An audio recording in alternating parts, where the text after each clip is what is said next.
ইতিমধ্যেই এসে পৌঁছেছে এবং ফিলিস্তিনিদের পতাকা হাতে ফিলিস্তিনিদের পক্ষে স্লোগান দিয়ে বাংলাদেশের মানুষ যে গণজোয়ার সৃষ্টি করতে যাচ্ছে ইতিমধ্যেই তার প্রমাণ কিন্তু আমরা দেখতে পাচ্ছি। আমাদের সহকর্মীরা বলছিলেন যে শুধু রাজধানী সোহরাওয়ার্দীর এই উদ্যানটি নয়, আশেপাশের যত অঞ্চল আছে ইতিমধ্যেই কিন্তু ব্যাপক লোক সমাগম হয়েছে এবং তারা ছোট ছোট মিছিল নিয়ে আস্তে আস্তে এই মূল যে মঞ্চ সেই মঞ্চের দিকে আসতে শুরু করেছেন এবং বেলা ৩টায় আনুষ্ঠানিকভাবে এই মার্চ ফর গাজা কর্মসূচিটি শুরু হওয়ার কথা রয়েছে, যেখানে উপস্থিত থাকবেন বাংলাদেশের বরেণ্য আলেমগণ, থাকবেন বিভিন্ন রাজনৈতিক দলের হাইকমান্ডের নেতৃবৃন্দ, থাকবেন ইসলামী বিভিন্ন সংগঠন, সামাজিক সংগঠন, অর্থাৎ আমজনতা 18 কোটি জনগণের একটি বড় অংশ কিন্তু আজকে এই সোহরাওয়ার্দী উদ্যানের জনসমুদ্রে তারা আসবেন এবং যারা এই জনসমুদ্র অংশ হতে না পারবেন তারা কিন্তু রাজধানীর বাহির থেকে তারা এই টিভির পর্দায় বা বিভিন্ন গণমাধ্যম সহ তারা সমর্থন জানিয়ে যাচ্ছেন এবং তারাও কিন্তু তাদের সেই উচ্ছ্বাস প্রকাশের কথা বলছেন। তারা বলছেন গত 17 মাস যাবৎ রীতিমতো বিভৎস কাজ চলছে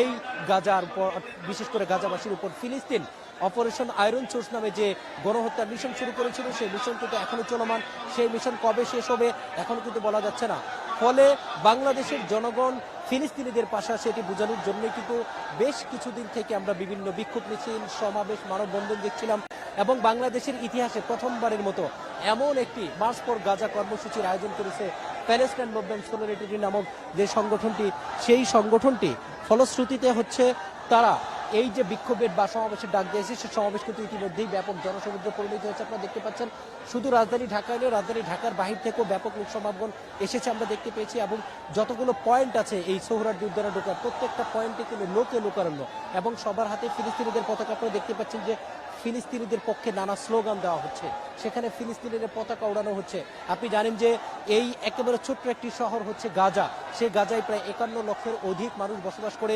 গত 17 মাস ধরে চলা অর্থাৎ 2023 সালের 7 অক্টোবর সেই গণহত্যায় এখন পর্যন্ত 51,000-এর অধিক মানুষ নিহত হয়েছেন এবং এই গণহত্যায় সবচেয়ে যে বিষয়টি মানুষকে, বিশ্ববাসীকে কাঁদিয়েছে সেটি হচ্ছে শিশুদেরকে টার্গেট করে করে হত্যা করা হচ্ছে, নারীদেরকে টার্গেট করে করে হত্যা করা হচ্ছে এবং হামাস যোদ্ধাদের বিরুদ্ধে, হামাস যোদ্ধাদের নিপীড়নের নামে, তাদেরকে নির্মূলের নামে ইসরায়েলের প্রধানমন্ত্রী বা তার সেনাবাহিনী আইডিএফ যেভাবে গণহত্যা চালাচ্ছে নিরীহ গাজাবাসীর উপর, সেটি কিন্তু সারা বিশ্বের হৃদয়ে কম্পন হচ্ছে, সারা বিশ্বের মুসলমানদের রক্তক্ষরণ হচ্ছে এবং সেই বর্বরতার প্রতিবাদেই কিন্তু বিশ্বের বিভিন্ন প্রান্ত থেকে, শুধু মুসলিম রাষ্ট্র নয়, যারা এই গণহত্যাকে যে রাষ্ট্রপ্রধানরা বিভিন্নভাবে উস্কানি দিচ্ছেন তারাও তার দেশের জনগণই কিন্তু বিক্ষোভ করছেন এই গণহত্যার বিরুদ্ধে। আপনি জানেন এই গণহত্যা নিয়ে বিভিন্ন দেশ কিন্তু আন্তর্জাতিক যে অপরাধ ট্রাইব্যুনাল আছে সেখানে অভিযোগ করেছেন, অর্থাৎ ইসরায়েলের রক্তচোষা প্রধানমন্ত্রী বেনিয়ামিন নেতানিয়াহুকে থামানোর জন্য বিশ্ব মোড়লদের প্রতি কিন্তু অনেক দেশে আহ্বান জানাচ্ছেন। কিন্তু সে বিশ্ব মোড়ল এবং বিশ্ববাসীর আহ্বান উপেক্ষা করে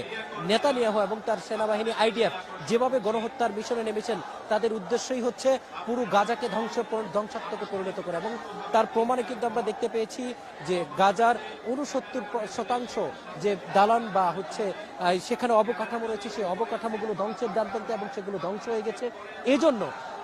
আর যেন সেই ধ্বংসলীলা দ্রুতই বন্ধ করা যায়, সেই বন্ধের মাধ্যমে যেন এই বিশ্ববাসী, বিশেষ করে গাজাবাসীর পক্ষে, গাজাবাসীদের জন্য তাদের পক্ষে দাঁড়ানো যায়, সেই কর্মসূচির অংশ হিসাবেই কিন্তু এই আজকের সেই মার্চ ফর গাজা কর্মসূচি। এবং এখানে বিএনপি, জামাত, এনসিপি, বাংলাদেশের ইসলামিক যে অন্যান্য সংগঠন এবং সামাজিক সংগঠনগুলো রয়েছে তারা আসবেন এবং সংহতি জানাবেন। সেই সংহতির অংশ হিসাবেই কিন্তু ইতিমধ্যেই সেখানে জনসমুদ্র পরিণত হয়েছে আমরা দেখতে পাচ্ছি এবং এই প্রোগ্রামটিকে সুন্দরভাবে ব্যবস্থা করার জন্য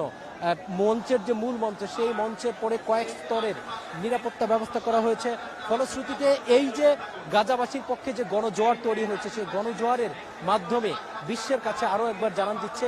গাজাবাসীর পক্ষে আছে বাংলাদেশের জনগণ এবং যে কোনো নিপীড়নের বিরুদ্ধে তারা কণ্ঠস্বর উচ্চার করে ইসরায়েলের বিরুদ্ধে নানা স্লোগান দিচ্ছেন এবং গাজাবাসীর পক্ষে থাকার প্রত্যয় তারা ব্যক্ত করছেন। এই ছিল রাজধানীর সোহরাওয়ার্দী উদ্যান থেকে আমার কাছে সর্বশেষ তথ্য।